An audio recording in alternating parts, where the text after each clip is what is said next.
당의 비판을 또 이어가는 인물이 또 있습니다. 바로 유시민 노무현재단 이사장입니다.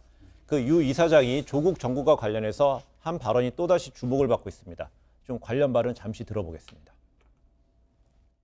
처음에 언론의 문제 제기와 야당의 폭로 그게 1막이었고요. 그다음에 검찰이 압수수색을 막 하고 대통령이 임명할 때까지 이때가 2막이에요. 지금 3막이 열린 거거든요. 지금 대통령이 그냥 쏠려면 쏴 하고 방아쇠를 당긴 거예요. 조국 임명. 그게 이제 새로운 막 3막이 열린 거고 모든 것이 불확실해요. 이 3막이 어디로 갈지 아무도 몰라요. 이 위험 리스크를 떠안고 지금 대통령도 가시는 거고 저도 가는 거예요. 네, 갈게요.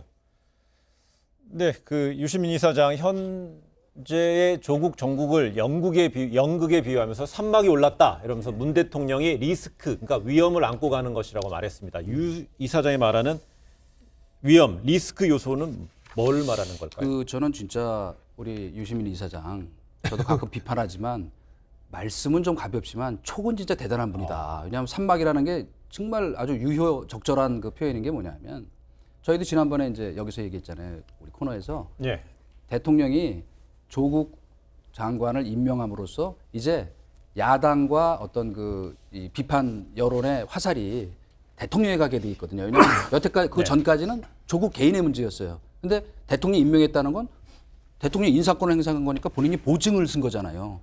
그러니까 리스크를 크게 안고 가는 건데 저는 그때 한 가지 좀 의아했던 것 중에 하나가 왜 이런 그 리스크 테이킹을 할까? 왜냐하면 국정 운영도 우리 기업하고 상당 부분 또 닮은 부분도 있기 때문에 경영하고 리스크 테이킹도 중요하지만 위험 부담을 지는 것도 중요하지만 위험 분산, 리스크 해칭하는 것도 굉장히 중요한 거예요. 왜 여기다가 몰빵을 하냐 이 말입니다. 그런데 그런 의미에서 본다면 지금 아주 굉장히 그 적절한 표현이었다. 왜? 지금 벌써 야당이 저희가 뒤에 얘기하겠지만 구호가 달라졌잖아요. 조국 사퇴가 아니고 문재인 아웃으로 바뀌었다는 건 아무리 야당이 지금 물론 야당이라는 건 원래 극한 투쟁도 하고 하는 거지만 구호가 바뀌었다는 건 뭐냐면 이제 이 초점이 바로 조국 개인 문제에서 정권 공격으로 바뀌었다는 거는 이런 리스크를 왜 굳이 떠안으려고 했을까? 그래서 지금 저는 우리 유시민 이사장의 그 말은 이거는 참 아주 적확하다. 구체적으로 아주 단순한 거예요. 문재인 대통령은 조국 장관에게 임명장을 주고 나서 대국민 메시지에서 분명히 밝히지 않았습니까? 본인의 위법 사실이 확인되지 않는 한이라고 했어요. 그러니까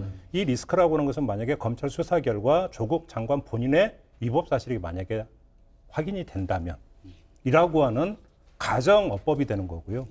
그 유시민 이사장이 그 전에도 라디오 인터뷰에서 거의 비슷한 말을 했어요. 청문회 전이죠. 네. 청문회에서 본인의 위법 사실이 하나라도 밝혀지면 사퇴할 것이다 라고 했던 이야기가 있는데 똑같은 이야기죠. 표현만 바꾼 것인데 결국은 이 리스크를 안고 간다라고 하는 얘기는 무슨 얘기냐면 검찰 수사 결과에서 만약에 이런 게 나온다라고 한다면 이거는 상당히 많은 정권의 어떤 부담이 된다. 그냥 그 뜻으로 그러니까 했던 이야기로 이해를 하면 되지 않을까 싶은 생각이 들어요. 저는 이 부분에서 이제 우리 대통령의 의식에 대해서 조금 분석해 볼 필요가 있다고 생각하는 거는 사람이 이제 저도 마찬가지예요.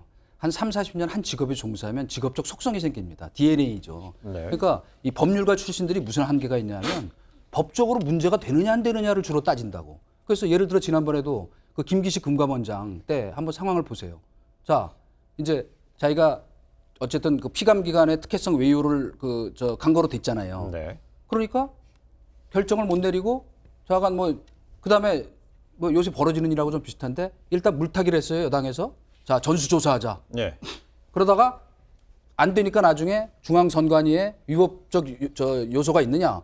그 위법적 요소가 있다. 그러니까 그때 이제 결국 사표를 받은 거잖아요. 네. 이번에도 그렇게 될 가능성이 저는 많다고 보는데 이번에는 한 가지 대목에서 이 법률적 판단의 그 경계선에 있는 게 뭐냐면 자, 지금 드러난 것만 갖고는 저희가 보기에 그 조국 그 수석 부인이 상당히 지금 위험한 선에 와 있죠. 이미 기소도 돼 있고, 그죠?